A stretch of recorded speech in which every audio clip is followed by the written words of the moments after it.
Oh, hello. Didn't see you standing there. In my last series of videos about Robert E. Lee coming to Warren County and to see his daughter's Annie's grave, I ran across a lot of very interesting things, but I didn't want to put them in the video because I thought it would get us off track. But I wanted to bring it to you later, and so I thought I'd make a little video about that now. But before I do that, I want to make a correction.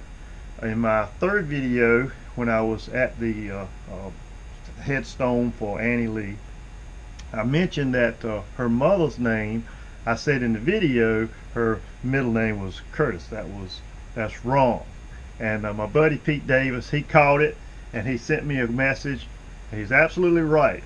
Her middle name was Custis, and that is very, very important.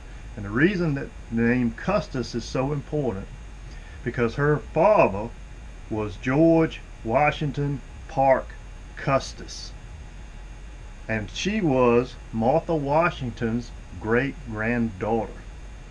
Martha Washington had been married to Daniel Parke Custis, and how many people knew that she was married before George Washington? There you go. But she was married to Daniel Parke Custis, and they had 4 children.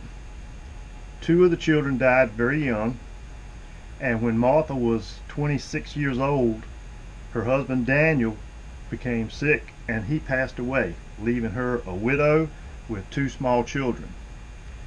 2 years later, she married George Washington, and when George became the first president, Martha became our first lady. So thank you, Pete, for getting me straight on that, and I thought you would enjoy that. The next thing I want to talk about is Annie Lee. I found out that when I was doing a little research on her, that when she was a child, she had lost sight in one eye with an accident with a pair of scissors. So anyway, when your mother tells you don't run with scissors, now you know why. The third thing that I found that I thought was pretty interesting, if you remember John White, he owned the Ingleside home there in Warrenton. Well, during the Civil War, he had been sent to England. He was a merchant and a fairly prominent businessman, and the state of North Carolina sent him to England to secure cotton bonds, the sale of cotton that would help finance the war. And he was able to secure those bonds and sell cotton for the state of North Carolina. And with some of that money, he purchased a fast steamer ship, a double wheel ship, steamship, and he named it the Advance. And if you know, I like hot rods.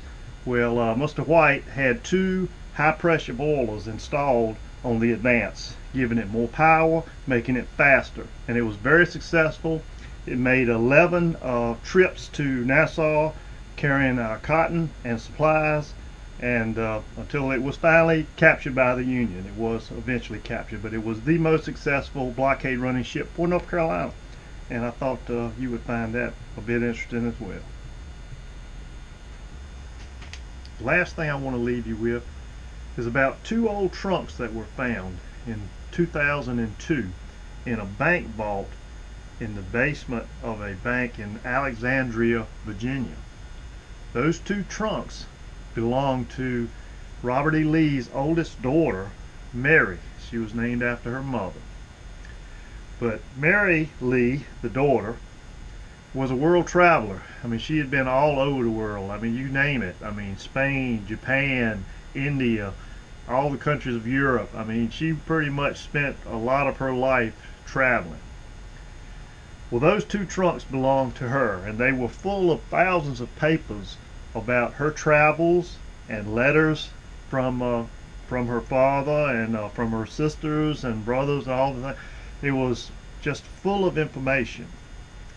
Very interesting things. But one thing that stood out was there was several newspaper clippings about an event that had happened to Mary in 1902. In 1902, Mary was arrested in Alexandria, Virginia. Her crime: she refused to leave a trolley car section that was sectioned off by African Americans only.